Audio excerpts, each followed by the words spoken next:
Salut tout le monde, je vous montre le process de mon endgame. J'ai créé un ennemi que j'ai fait 1000 instances. Ça me permet d'avoir beaucoup d'FPS sans avoir de trop de drop si les ennemis approchent du joueur. Comme ça, l'engin considère qu'un mesh au lieu d'avoir 1000 entités.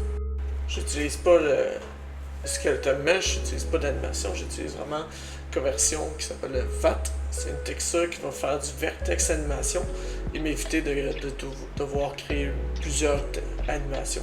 Fait que, il n'y aura pas d'animation qui va jouer, c'est vraiment du displacement qui va être animé dans mon shader. Fait que comme ça va être beaucoup moins lourd pour faire bouger mes ennemis. Pour faire ça, j'ai téléchargé un add-on de Blender, ça s'appelle OpenVAT. Fait que ça va me permettre de pouvoir convertir l'animation de mon rig sur un mesh.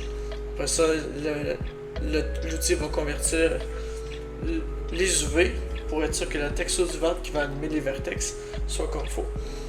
Par exemple, il y aura vraiment une texture alignée sur le côté, puis ça va faire bouger mes UV par rapport au displacement.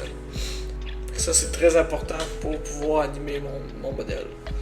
Donc là, ça a vraiment pris du temps à trouver ça, mais il faut vraiment utiliser le Useful Precise UV, sinon l'animation va être vraiment buggée. C'est ça qui a pris, je pense, des heures à trouver ce checkbox qui me permet d'avoir une animation vraiment clean de mon ennemi. Vu que le shader VAT du projet que j'ai téléchargé était exclusivement pour Only 5, j'étais obligé de le refaire de zéro dans Unreal et faire des petites modifications pour que ça fonctionne dans mon projet. Mais mon animation fonctionne, c'est vraiment cool. Fait que là, il me restait juste à faire en sorte que je puisse spawner plein d'ennemis sans être obligé d'avoir plein de blueprints dans mon environnement. Fait que ce que j'ai fait, c'est que j'ai créé un blueprint d'ennemi manager. À l'intérieur, j'ai créé un HISM. Ça me permet d'avoir plusieurs instances de static mesh. Fait qu'à l'intérieur, je peux décider d'avoir 20, 30, 40, 1000 instances. Puis après ça, une fois que ces instances sont créées, je vais créer une position en vecteur. Et je vais ensuite animer ces vecteurs-là pour pouvoir bouger mes mèches.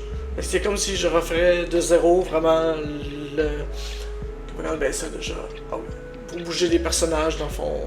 Ouais, c'est ça, je fais vraiment de zéro pour bouger les personnages. La navigation système, c'est ça. Fait qu'au lieu d'avoir la navigation que me donne Unreal qui coûte vraiment cher, je crée de zéro la navigation système. Fait que j'ai obligé d'avoir un eventic pour pouvoir updater les ennemis en temps réel. Fait que le plus gros problème que j'ai en ce moment, c'est que les ennemis overlap. Fait que j'essaie de faire des avoid overlap, mais ça faisait en sorte que les ennemis ils spawnaient un peu partout dans ma map. Puis en ce moment, des endroits, ça lag quand j'ai trop d'ennemis parce que en ce moment, tous les ennemis chase en temps réel le joueur. Il faudrait que je décide à telle distance. Vous chassez moins le joueur si vous êtes trop loin, mais si vous êtes proche, chase le joueur. Je vais laisser une chance, je vais réduire le nombre d'ennemis qui chase le joueur. Et comme ça, je vais avoir plus d'FPS. Mais les ennemis qui bougent pas, je vais avoir le maximum d'FPS. Fait que je peux avoir seulement 50 ennemis qui chase le joueur. Et le reste, mettons par exemple les 800 autres ennemis seraient statiques ou l'événement tick serait plus décalé. Fait comme ça, il y aurait moins d'animation. Et j'aurais plus d'FPS au total.